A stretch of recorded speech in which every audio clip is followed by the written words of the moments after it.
Welcome to another episode of We Don't Die. I'm your host, Sandra Champlain, author of the international bestseller called We Don't Die, A Skeptic's Discovery of Life After Death. Today on our show, our guest is Mary Terhune. Mary has been in the healing arts for over 40 years, journeying as a registered nurse from allopathy to homeopathy, body-centered therapeutic massage, and the realm of Reiki and energy medicine. Her conscious awareness completely changed after an astonishing, spontaneous, spiritual awakening during a life crisis. With a foreword by Dr. Raymond Moody and high praise from Dr. Wayne Dyer, Mary is the author of Out of the Blue, True Life Experiences of Awakening, Revelation, and Transformation. On our show today, we'll hear about her journey, her awakening, and her experience that brought her the message that divinity is humankind's natural state, and the encounter she had that dispelled the illusion of birth and dying. You can find out more about Mary and her book at her website, maryterhune.com. Mary, a warm welcome to We Don't Die Radio. Thank you, Sandra. I'm happy to be here with you. I'm just thrilled that we've been able to connect, and you've got lots of great people singing high praises for your book, so I'm very excited to hear about your story, and thank you for taking the time to be with us today. Yeah, I'm happy to. Thank you. Yeah, if you won't mind, just tell us a little bit about you, some of your past, and I know you've said you've been in nursing, but just describe a little bit about who you were and what happened. Yeah, well, my journey began 35 years ago, actually, when I had this incredible life crisis that awakened me out of this egoic construct of thoughts and feelings and unhappiness in my life. And as often the story goes, people usually have these awakenings out of life crisis, right? When they're in a lot of suffering.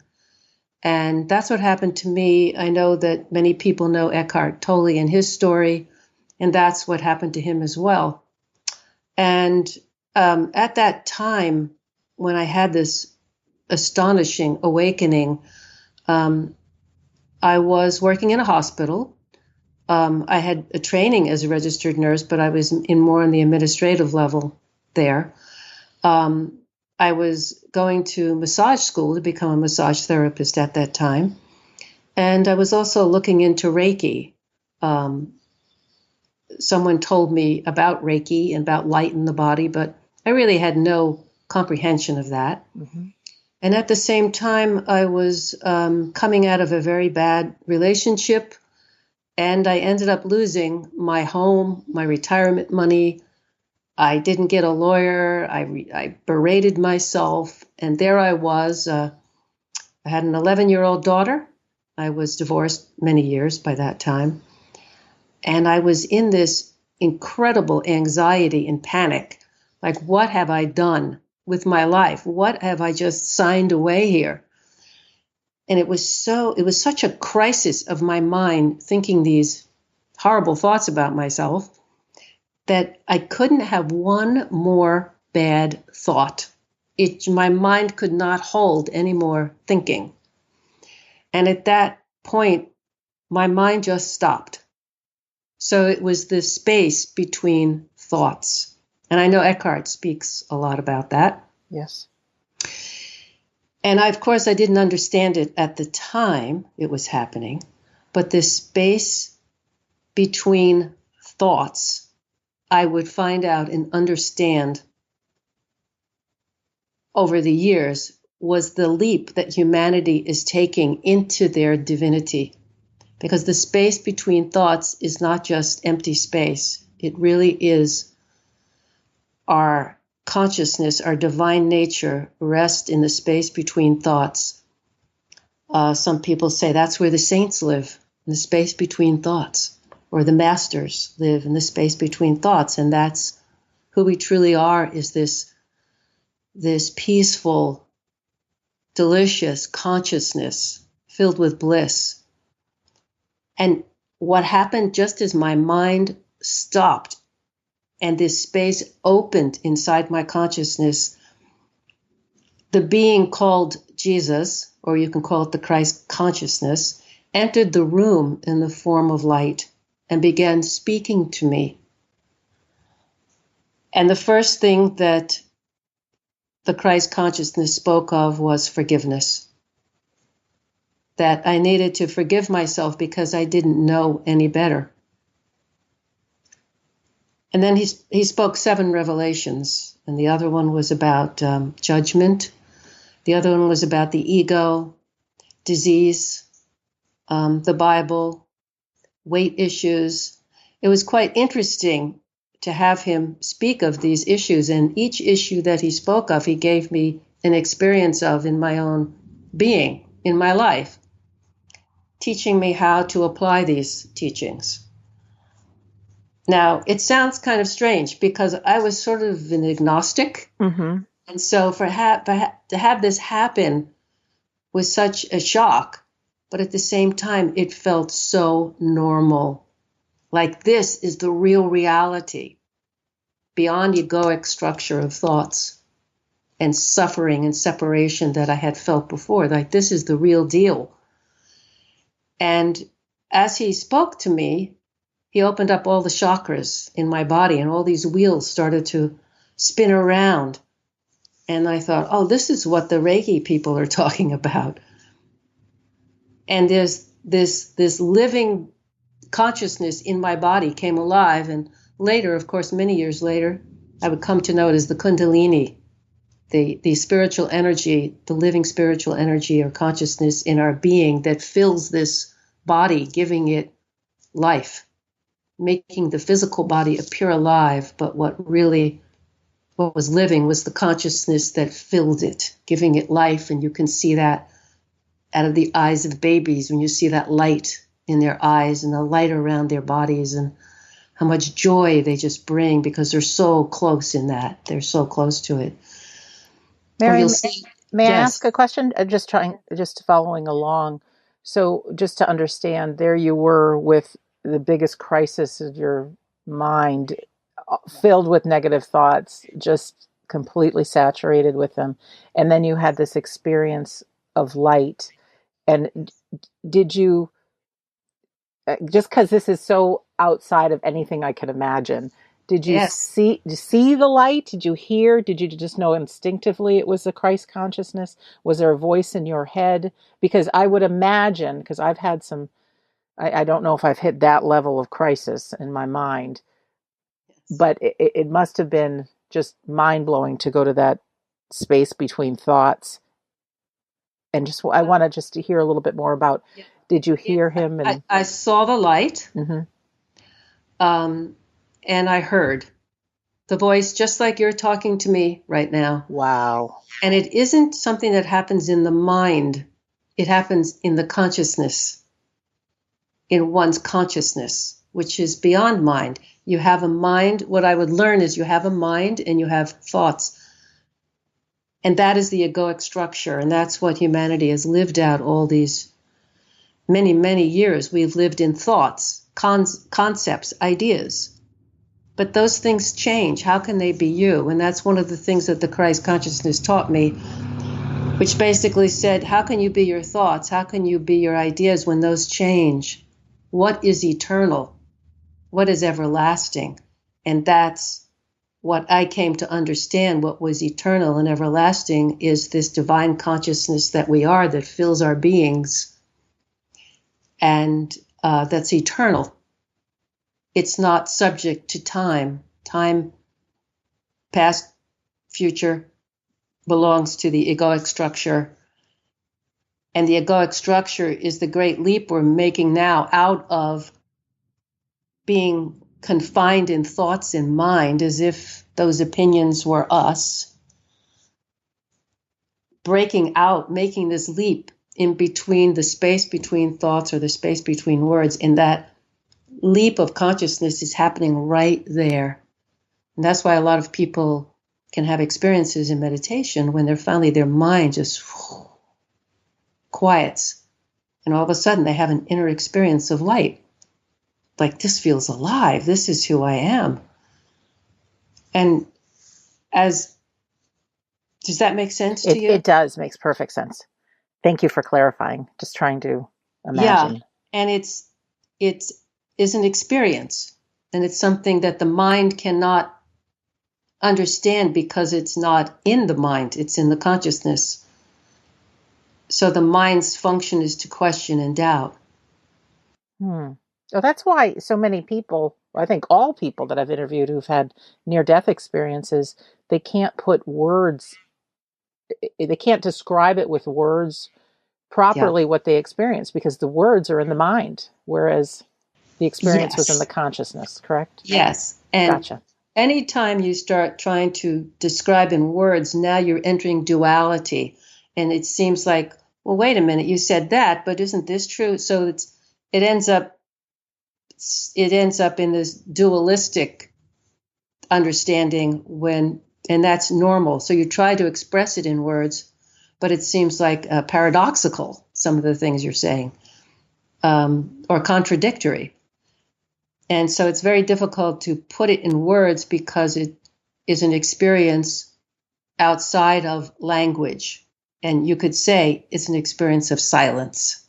Okay. The great silence which holds omniscience and our divinity of who our true state, a trueness of who we truly are as eternal beings of a divinity stuck inside this physical body that appears alive, when in actuality, that which you truly are cannot be seen with eyes. So when we look at our loved one, we see their physical body. But that which they truly are cannot be seen unless, of course, you've had experiences like I've had, and where you can see this light and understand what it is.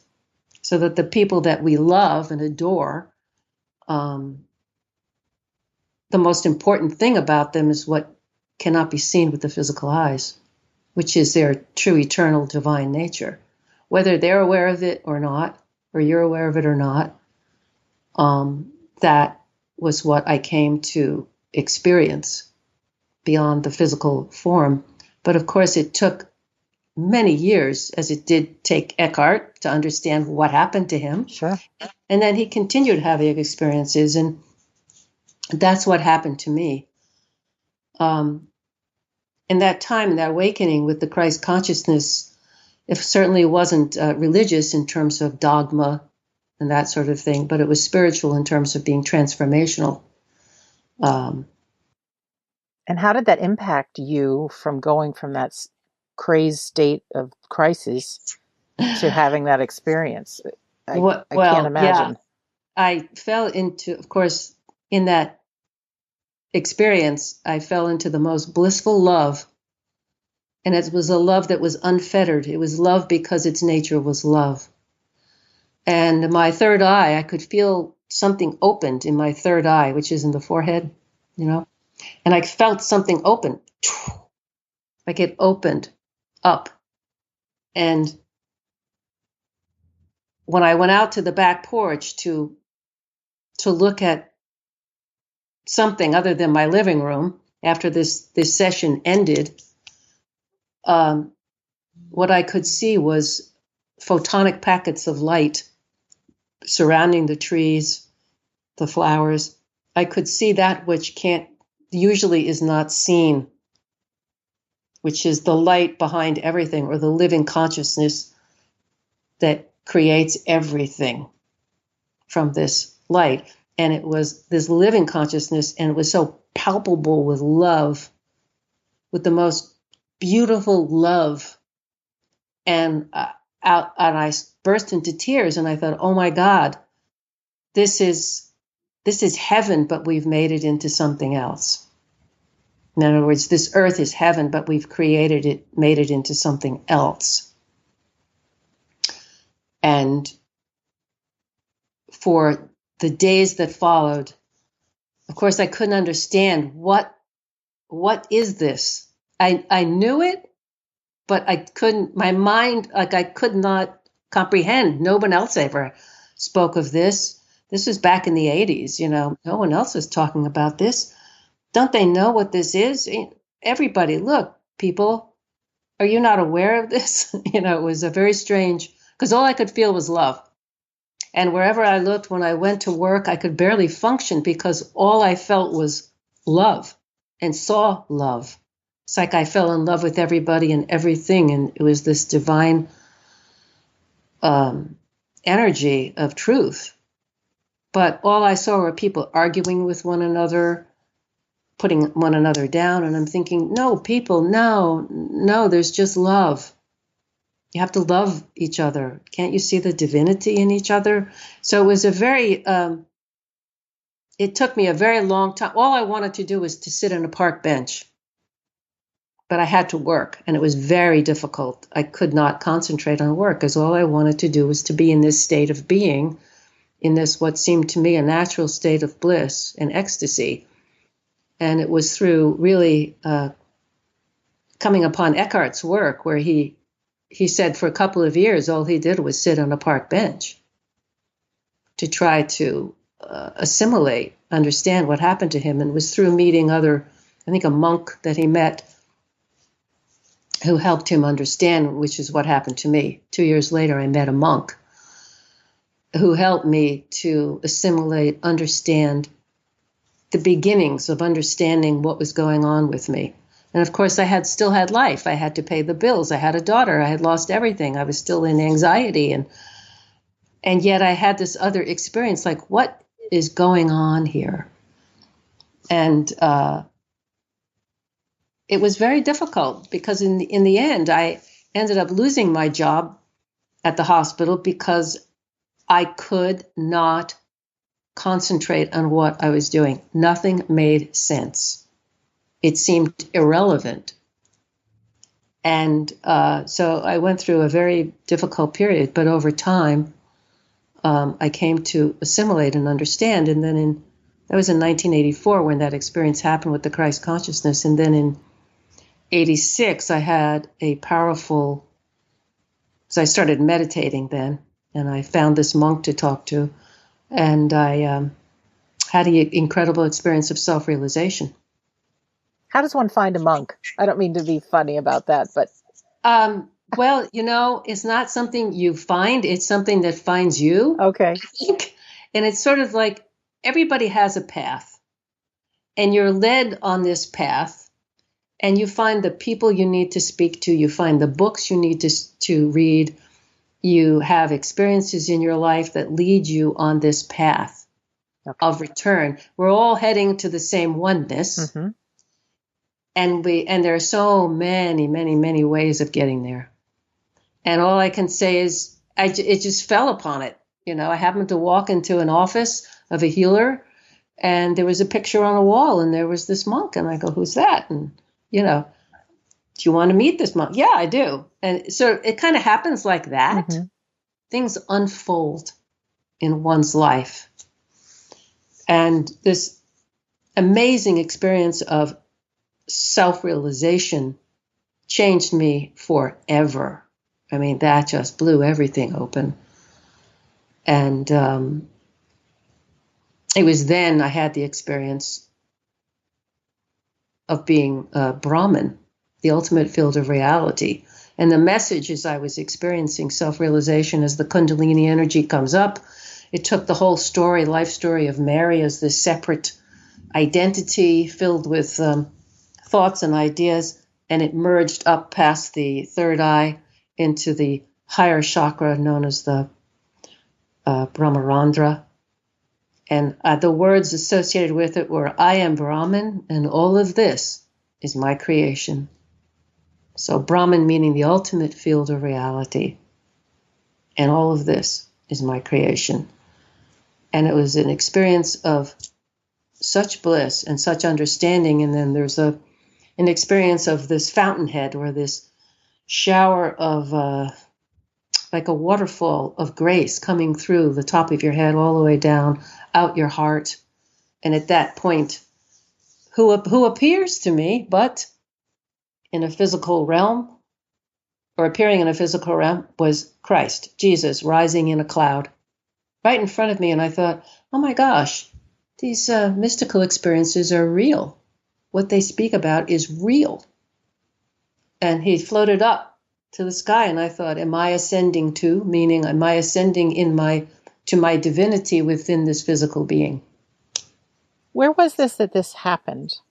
This happened at a meditation center. I had taken time to be away, and I was actually taking a course on the ego,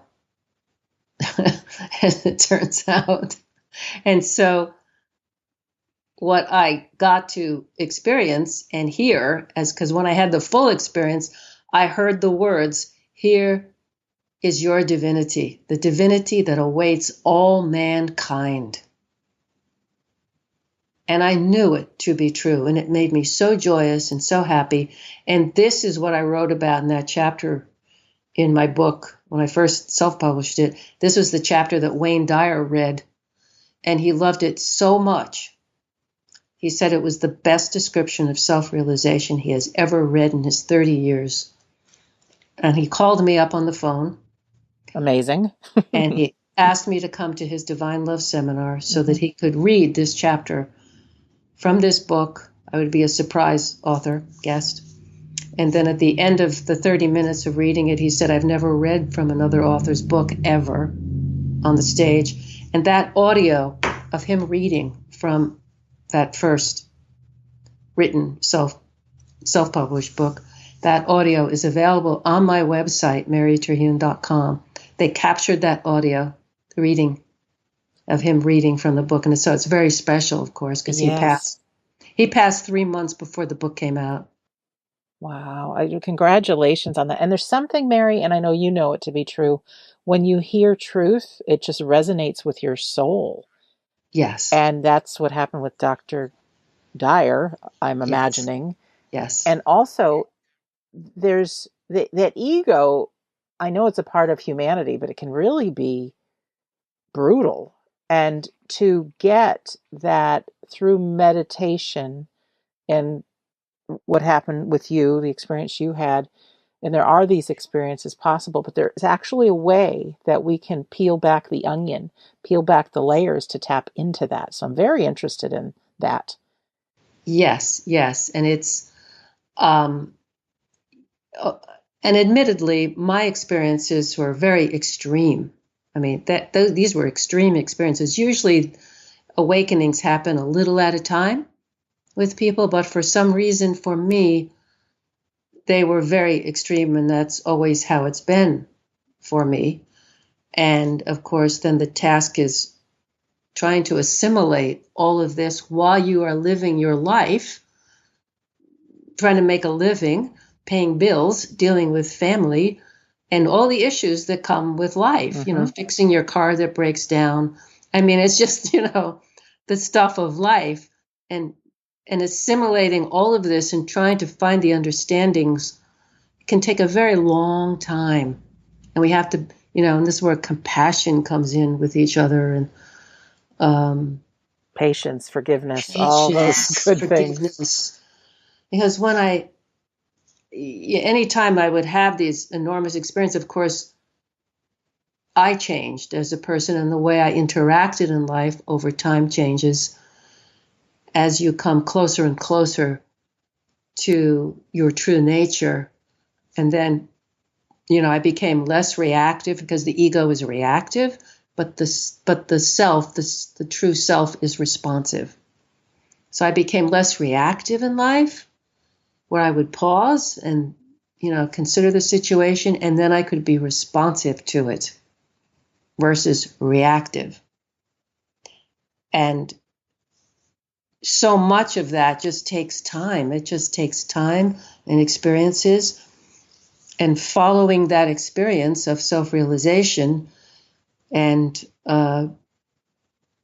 the challenge of integrating all of that it just took time. And so that happened in July of 1988. In October of 1988, I had my experience of death.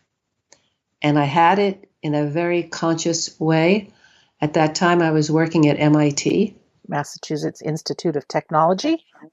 Yes, I was working in the Center for Theoretical Geocosmoplasma Research. Wow, that's a mouthful. And I was the administrative assistant. I was also the one who, for the center, I organized international conferences for space plasma physicists. So here I was in this very sort of cosmic setting, you know, studying space and the sun and its effects upon the earth. And here I am having these experiences. It's quite comical. It is. And there I was. At that time now I was a meditator. And so every lunchtime I would take time to meditate while I was having lunch working at MIT. And I would usually go outside to meditate. But it was October, so it was kind of cold. So I went into the lobby of the electrical engineering building that faced Mass Ave at MIT. In this lobby, these gigantic windows, and they had these long benches.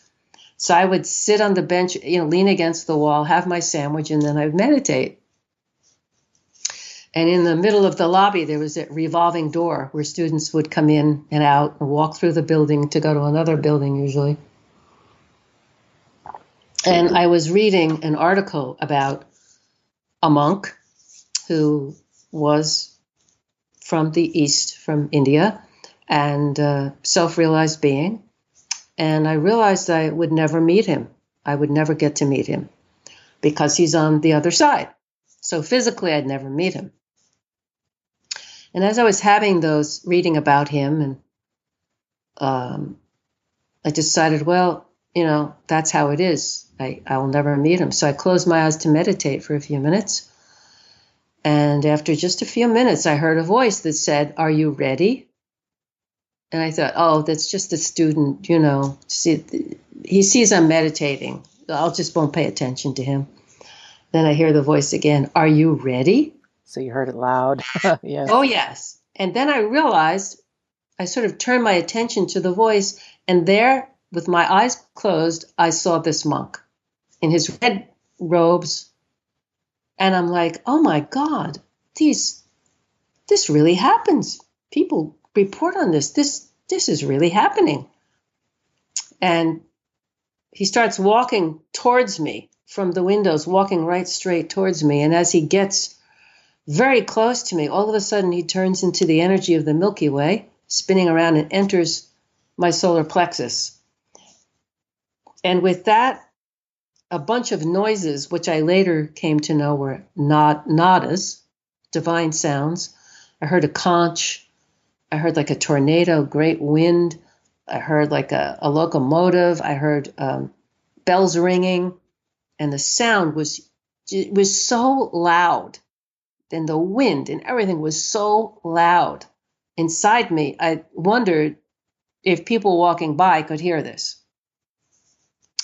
And just as the energy now is moving up my body, that kundalini, that energy that moves up, started moving up my body. My eyes were still closed. And now this noise has reached my ears. And I thought my eardrums are going to burst. And then all of a sudden I realized, wait a minute, I'm going to leave my body. You know, is this okay? You know, it's Incredible. strange. I'm like, is this all right? It's like, yeah, it's fine. Don't worry about it. Okay, fine. You know, I was just that kind of a person who had the faith by now of all the things that had happened to me. And just that a energy left the top of my body, right through the top of my head. And all of a sudden, in an instant, I found myself standing, or I could say my spiritual body of light, in front of two windows of light, like a window in a home, except one above the other. And as I looked at these windows of light, I was aware that that monk was there in his energy form. And the light coming from these windows was filled with so much bliss, so much love. It was magnetic and bright and alive. And I wanted to go to it. And I thought, if I go, I won't come back. And wait a minute. I heard a voice say, "Don't you have a daughter?" Oh. So it was like, but still the pull was so strong. It was that good. I wanted to go. And as I went towards it, the monk stopped me and said, "Not yet." And I thought, okay, wherever I was, I have to go back. I can't go. And I thought, well, how am I going to get back? Back to what? Back to where? I didn't even relate as a woman or a man or having a physical body. I was just a presence of energy that was me, that was totally me. And so I looked down, and what I saw was this very thin a cord of light, this very thin cord of light, and it was somehow attached to my energy. And I thought, I have to follow the silver cord. And if I follow the silver cord, it will take me to where I need to go. This I understood. I don't know how I understood it, but I knew it. And as I followed, my energy traveled along this silver cord. All I saw was this void, this blackness. But then all of a sudden, I hit a veil that opened. And I saw our solar system, the planets, Jupiter, Mars, Saturn, Neptune. And as I zooming past different planets, I thought, I wonder which planet I'm going to. And as it zoomed down, like in the Google Maps, you know, when you zoom down in Google Maps, Yes. It was zooming just like that. And I went very fast. And then I realized, oh, the cord is leading to planet Earth. Oh, I'm going to planet Earth. And so I head down, so it zooms in faster. Oh, I'm going to North America. It zooms in again. Oh, I'm going to Massachusetts. It zooms in again. Oh, I'm going to MIT. And just then I find myself hovering in the ceiling of the electrical engineering building at MIT, looking down at a body that's sitting meditating. Wild, Mary, wild. And I think, oh, that's the body I have to go back into. And I had no thought of being a man or a woman at all. I was just divine energy that was living. And I thought, okay, that's the body I have to go back into. So I entered through the silver cord through the top of the head. And as the energy of my eternal energy of who I truly am, who we truly are, entered the top of my head, it filled the body, and the body jumped. It literally jumped. Boom. I went, oh my God, this is tight. And I started feeling like a tight shoe, like I'd been put my foot into a tight shoe. And then all of a sudden, the mind and the thoughts associated with this being, with this life called Mary, came back. And I thought, oh my God, I have to work with that? I got to work with those thoughts? I got to work with that mind? Oh no, this isn't good. No, after experiencing something else, being limitless. Being my true self, right? Mm-hmm. And I thought, oh no. And just as I had that thought, the monk appears, boom, in front of me, and he goes, you see, the veil is very thin between here and there. Very thin. Boom, he disappears. And now I am sitting in this body that I had to go back into this life issues that I had to deal with, thinking, oh my God, you can't die. You are living consciousness. You are the living consciousness. Having this human experience called Mary that you have to deal with. And I thought, wait a minute. If you can't die, then you can't be born. Oh my God, the whole thing's an illusion. You can't die, you can't be born, you just always are. You are this eternal nature of divinity that you're coming back home to in this physical body. That's the task. Drop the ego, drop the mistaken identity as a single, separative, suffering individual, and come home to your true nature, which is divinity, the divinity that belongs to all mankind. And this is the leap humanity is making out of this huge mind, emotion, thought story of separation and suffering, leaping, literally a leap into one's divinity in this physical body. And in Eastern tradition, they have a name for it. It's becoming a jivan mukta.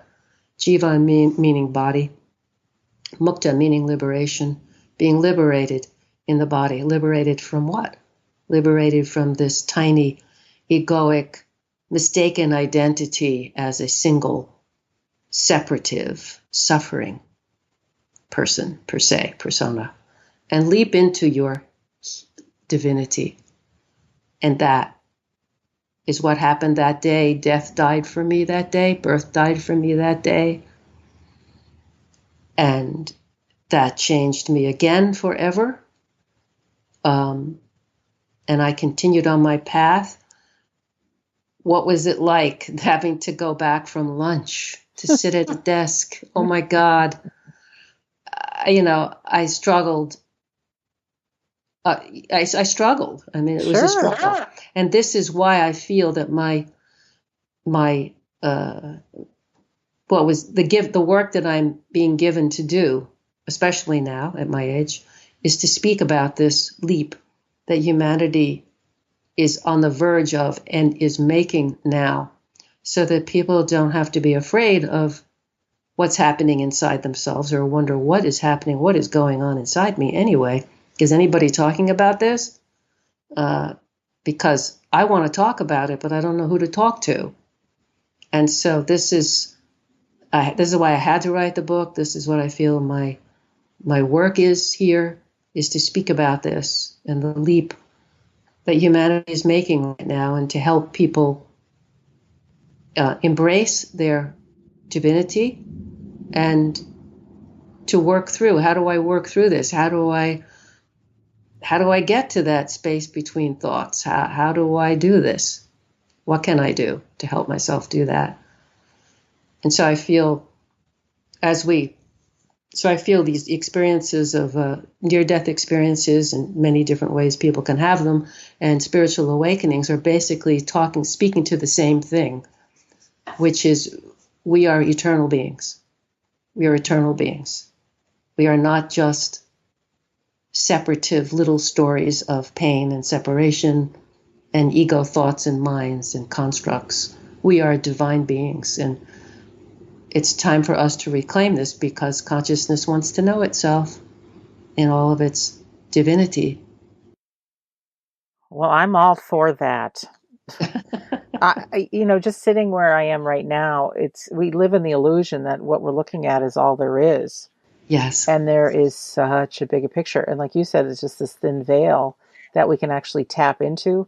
People who've had near-death experiences, out-of-body experiences, these spontaneous experiences like this get there. But there's a way we can. And there, like you say, it's the leap. And we can do it in the comfort of our own skin. We can make this journey, and it just takes something to be there. Yes. Oh, it's great, because I've had some overwhelming days the past few days that I didn't think I could handle it all. And this is just a reminder, there is a much bigger picture. Mm-hmm. And have I taken the time to look at the space between thoughts and meditate? Well, the answer to all that is no. So can you just describe a little bit about the egoic structure that we're in? Because I think I think a lot of listeners of this show are aware that our thoughts are not us. Mm.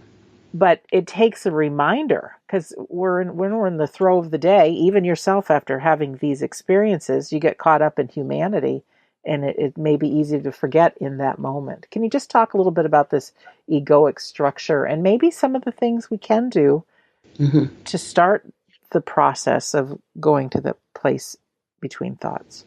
Yeah. One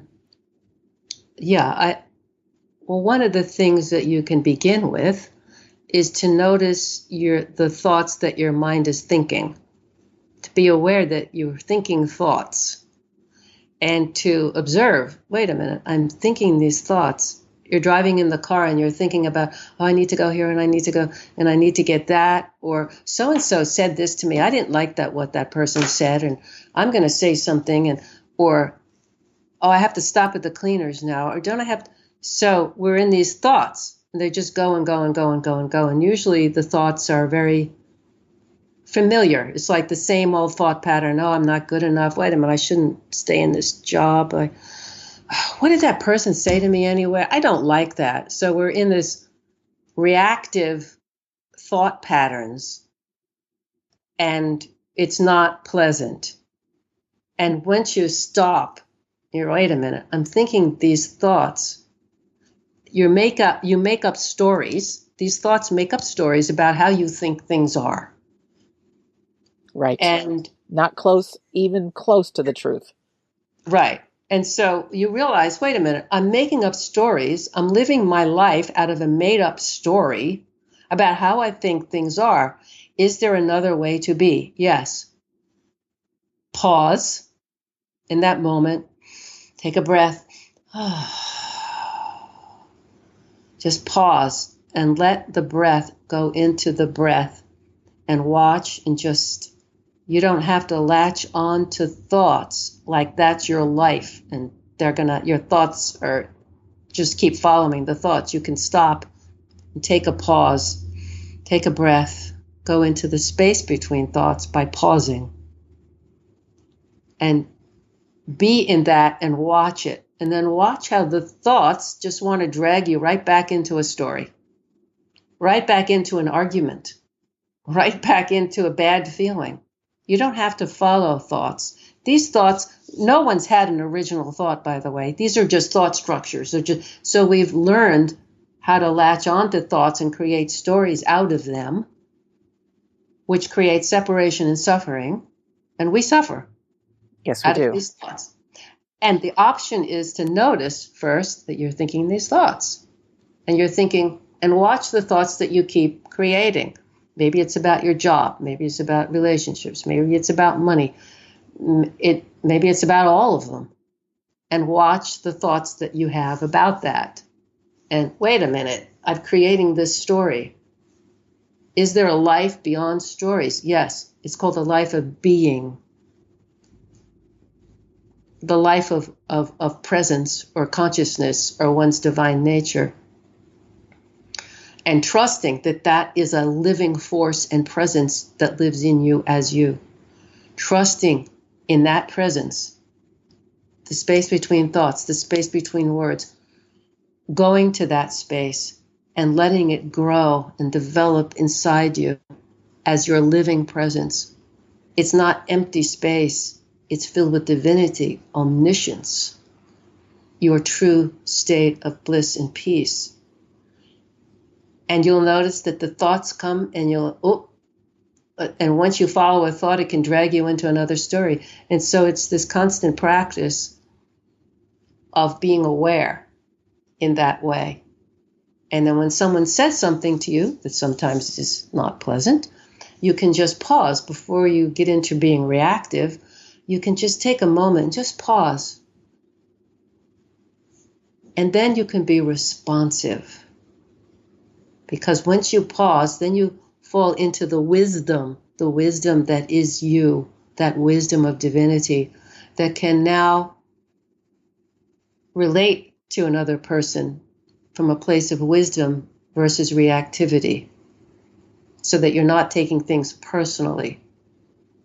And realize that most of humanity is stuck in the craziness of the egoic thinking, reactive story mind. Once you understand that, then you can understand yourself and you can understand the place where other people are, for the most part. Having some compassion for ourselves and others. I just pictured this snowball that's growing into just this huge mass. Just the more thoughts we think, it just continues to grow and grow and grow. And it was really, I hate to use this word juicy, but it sounded juicy to me, that when those space between thoughts, that's where our divinity lies. And to pause and give some room for that. And then through that, we can take action and know what to do. That's really profound and beautiful. Yes. And that action doesn't come from the mind. That action comes from divine wisdom that you take then. Which is within all of us. Yes, that lives in us as us equally. It's equally. We all have the same amount.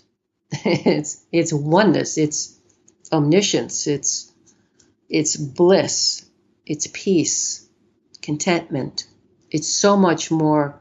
And when I heard those words, here is your divinity, the divinity that awaits all mankind, my being leapt in joy. And at that time, then what opened was, again, I could see the light surrounding the trees, the light surrounding people. In the book, I talk about, as I was in this state, I saw people walking by, and I could see their souls hovering over by the top of their head, this halo, and it was like, and light streaming down in their bodies like Christmas trees. And I wanted to shout at them, look, there's your soul. Can't you see it? Don't you know you're God amongst these thoughts that you're thinking? Don't you know? I mean, I wanted to shout it, but I knew I couldn't shout that. Crazy.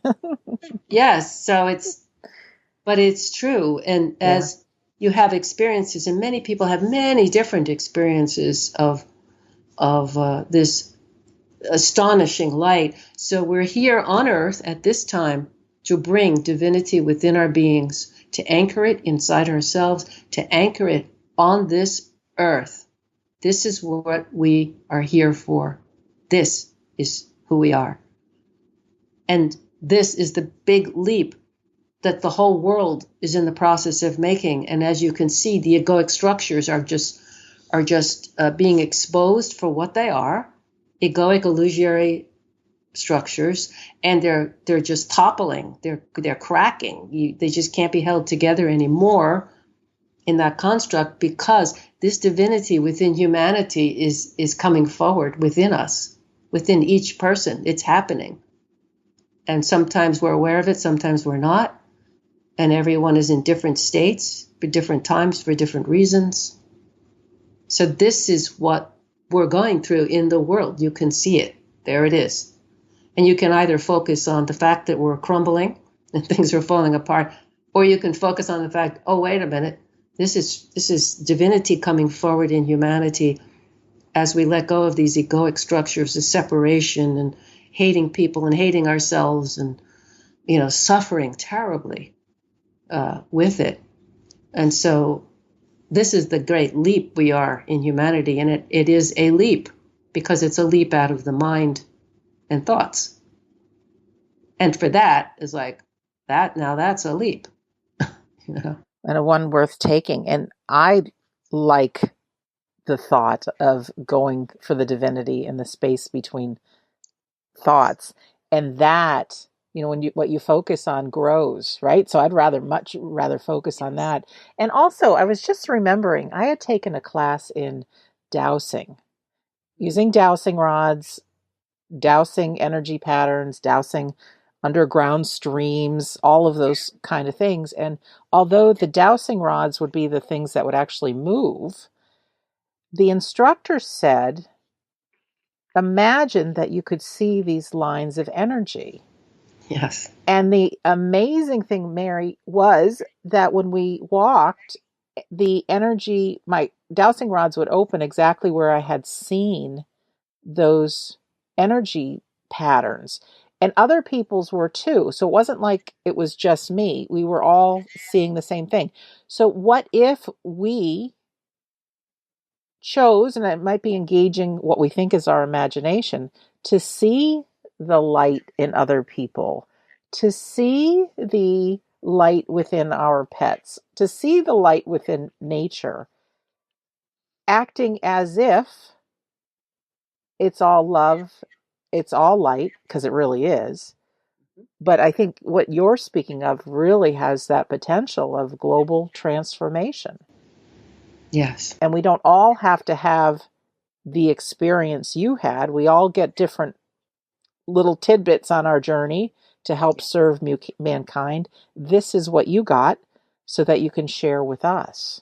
So I'm fascinated, and I think this is, I mean, I know you've had your pain and suffering and health issues and things like that on your journey, but that you're able to give so freely. And I want to ask too, these experiences that you had, do you remember them vividly, or are they just like a memory of the past? Oh, they're vivid, absolutely vivid and alive. They're Yeah. alive.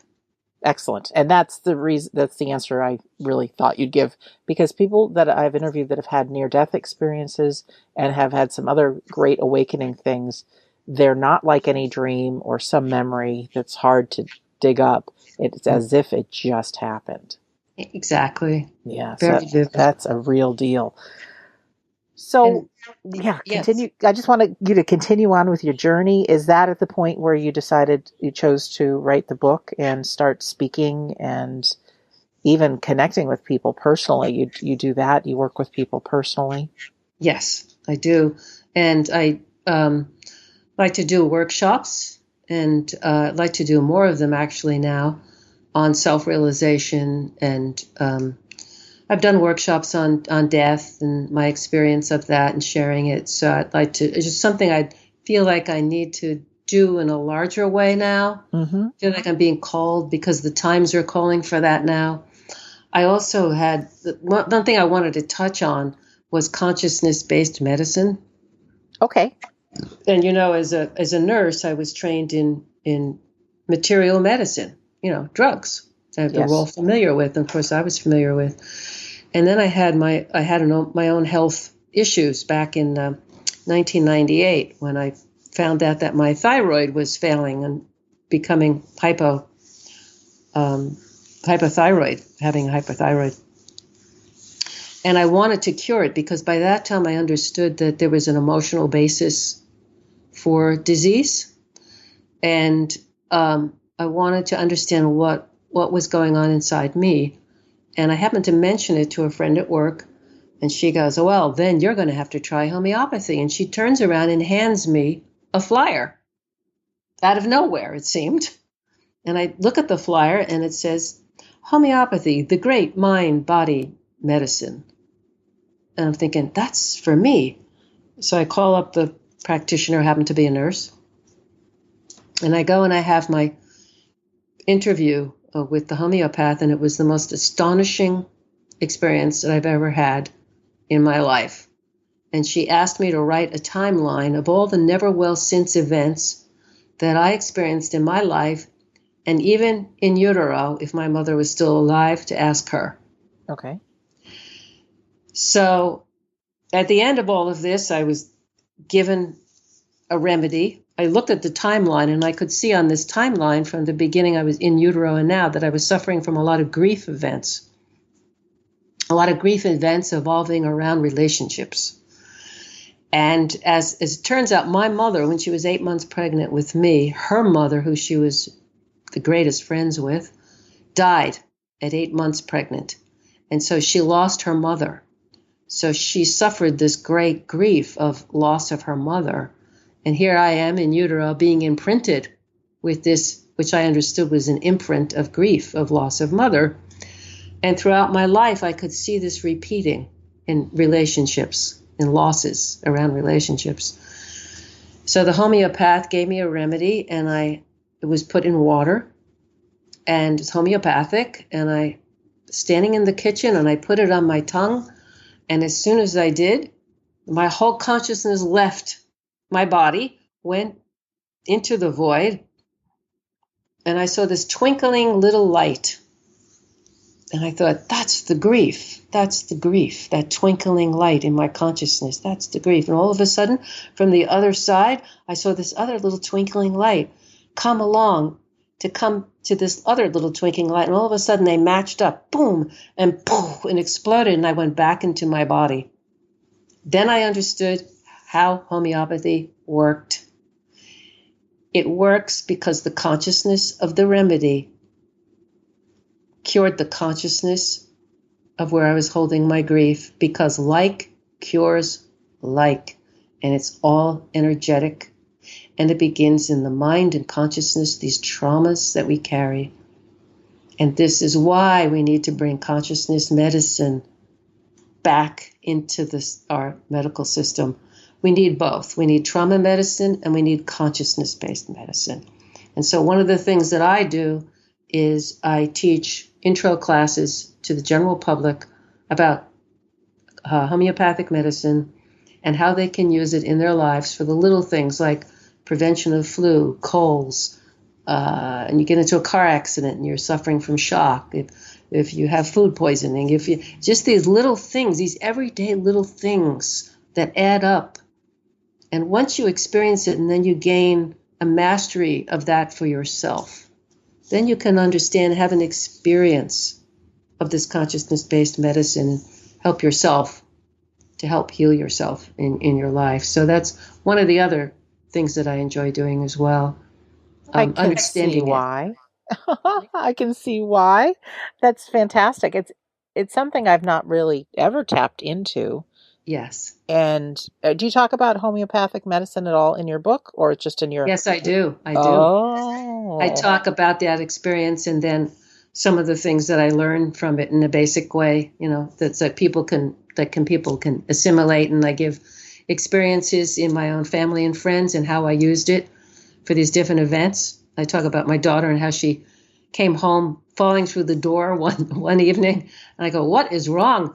And I realized it was food poisoning, and I was just learning how to do this, and I gave her the remedy, and it immediately took the symptoms away, and I'm like, "Oh my God, this works. This is very bizarre." So I remember that as a nurse, changing my whole way of thinking, But of course, we need both. We need the traumatic medicine, and we need homeopathic. Homeopathic is the feminine principle in healing, and trauma medicine is the masculine system of healing. You need both to have a balance. You need both. Terrific. And your book is called Out of the Blue, True Life Experiences of Awakening, Revelation, and Transformation. Beautiful. Mary, we have just a few minutes left. Anything else you want to share, or what you're up to, or closing words, or? I would say try for yourself, finding that space between thoughts. Notice your thoughts, that you're thinking thoughts, you're not your thoughts. And then open that space between thoughts and practice it and see what happens in your life and how that changes, so you can be more responsive in life instead of reactive, and see how that changes for yourself. Also, if people want me to come and do a workshop for them, whether it's on the book and the different experiences in the book of self-realization or any of that, or homeopathic, you can go onto my website, maryterhune.com, and I would really enjoy that. And people can even book sessions just to talk to you.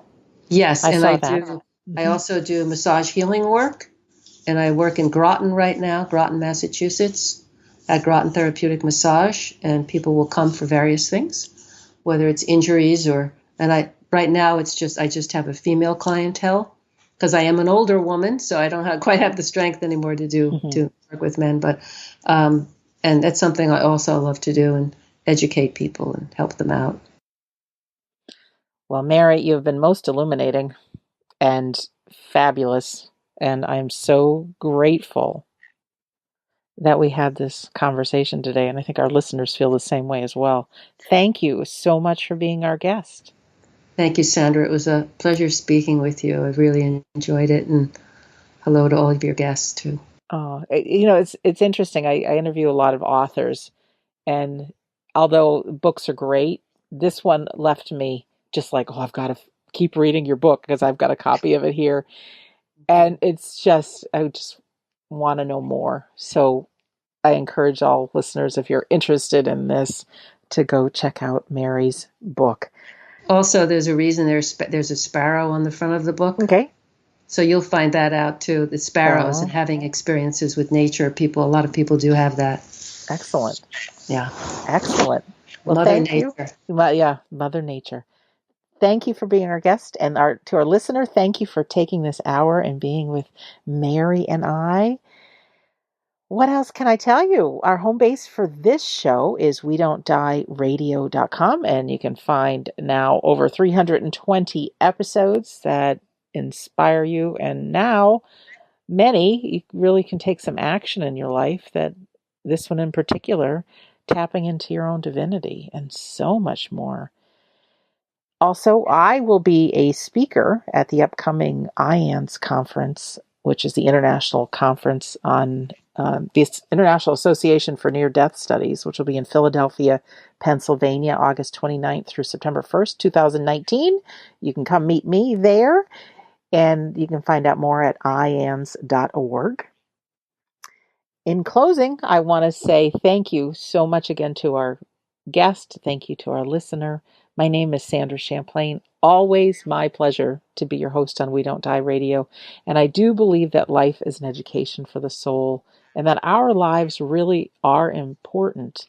And I'm just so left with this thought of the space between thoughts, getting in touch with our own divinity, tapping into our own wisdom, letting that grow, and seeing the light in others and feeling that love. So I'm hoping that you're left with that as well today. So thank you for listening, and we'll see you soon.